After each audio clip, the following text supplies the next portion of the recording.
Grand success institute friends. आइए देखते हैं एक अच्छा लेसन प्लान किस तरह से बनाया जाता है और एक लेसन प्लान बनाने का क्या फॉर्मेट होता है। क्योंकि लेसन प्लान की उपयोगिता के बारे में हम सभी जानते हैं कि एक पाठ्य योजना की क्या उपयोगिता होती है।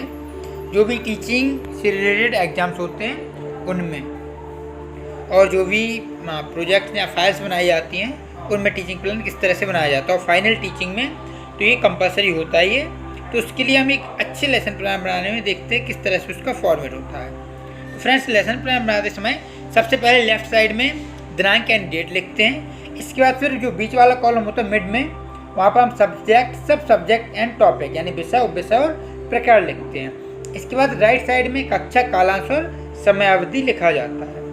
इसके बाद फिर लिखा जाता है शिक्षण केंद्र, जहाँ पर आपकी इंटर्नशिप लगी हो तो वहाँ का आप शिक्षण केंद्र लिखेंगे। फिर इसके बाद लिखे जाते हैं सामान्य उद्देश्य। सामान्य उद्देश्य जो अभी आपकी स्क्रीन पर डिस्प्ले हो रहे हैं, इनको आप नोट डाउन कर लीजिए वीडियो को रोककर। जब सामान्य उद्देश्य लिख जाते हैं, इसके बाद लिखे जाते हैं विशिष्ट उद्देश्य। विशिष्ट उद्देश्य आपके जैसा कि स्क्रीन पर देख पा रहे हो, ज्ञानात्मक, बोधात्मक, कौशलात्मक, इस तरह से करके आपके ये विशिष्ट उद्देश्य लिखे जाते हैं। फिर इनके अंतर्गत आप एक एक दो लिख दीजिएगा तो इनफ हो जाते हैं ये। या फिर आप चाहें तो लाइन से भी कुछ कुछ में लिखे जाते हैं, उसमें भी कोई मतलब फ़र्क नहीं पड़ता है। लेकिन अगर आप इस तरह से पॉइंट वाइज करके लिखते हैं तो वो ज़्यादा अच्छा इंप्रेशन पड़ता है। जब विशिष्ट उद्देश्य आपके हो जाते हैं, फिर इसके बाद लिखा जाता है सहायक शिक्षण सामग्री, यानी कि आप जो शिक्षण सामग्री ले जा रहे हो। यहाँ पर फ्रेंड्स दो चीज़ें लिखी गई हैं, एक तो सहायक शिक्षण सामग्री है और दूसरी चीज़ है कक्षोपयोगी सामग्री।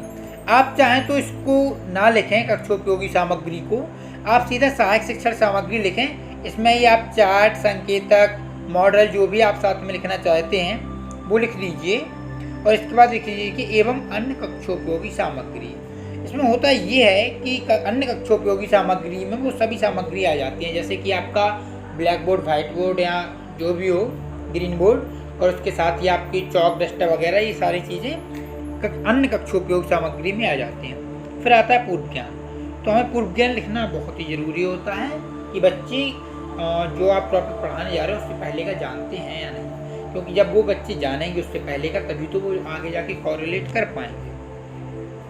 जब आपका पूर्व ज्ञान हो जाता है, जैसे कि यहाँ पर विद्यार्थी बल, कार्य तथा विस्थापन, भौतिक राशियों की सामान्य जानकारी रखते हैं। फिर आता है प्रस्तावना प्रश्न। देख फ्रेंड, प्रस्तावना प्रश्न लगभग 4 से 5 होना कंपलसरी है।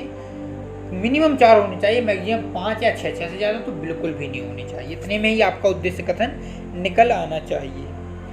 तो जैसा कि आप देख पा रहे हैं स्क्रीन पर कि किसी वस्तु पर बल लगाने पर वस्तु की स्थिति पर क्या प्रभाव पड़ेगा, स्थिति परिवर्तित होगी।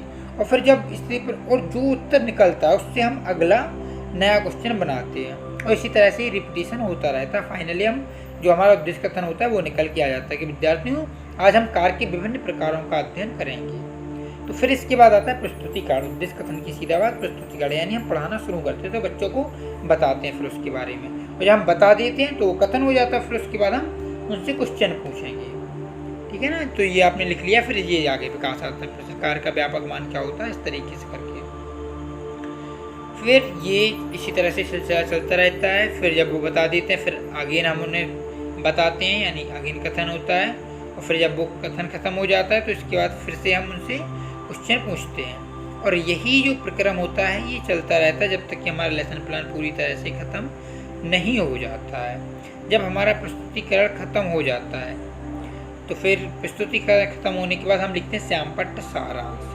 देखिए, जब आप जो बताते जा रहे हैं वो तो आप ब्लैक बोर्ड पर लिखते ही जाएंगे, जो भी वो black board, white board, whatever, तो वो तो आप उस पर लिखते ही जाएंगे। इसके बाद फाइनली जब आपका लेसन प्लान ख़त्म हो जाता है तो उन्हें नोट डाउन करने के लिए हम मोटी मोटी चीज़ें ब्लैक बोर्ड पर लिखते हैं, जिसको हम बोलते हैं श्यामपट्ट सारांश, जो कि आपको काफ़ी दिख रहा है। तो जब आप लेसन प्लान बनाए तो श्यामपट्ट सारांश को एक ब्लैक कार्डबोर्ड आता है, तो उसको आप पेस्ट कर दीजिए, यानी उसको चिपका दीजिए, उसके ऊपर लिखिए। तो ये बिल्कुल ऐसा लगता है जैसे कि आपने ब्लैक बोर्ड के ऊपर लिखा हो, और बहुत अच्छा अट्रैक्टिव लगता है। फिर इसके बाद आते हैं पुनरावृत्ति प्रश्न।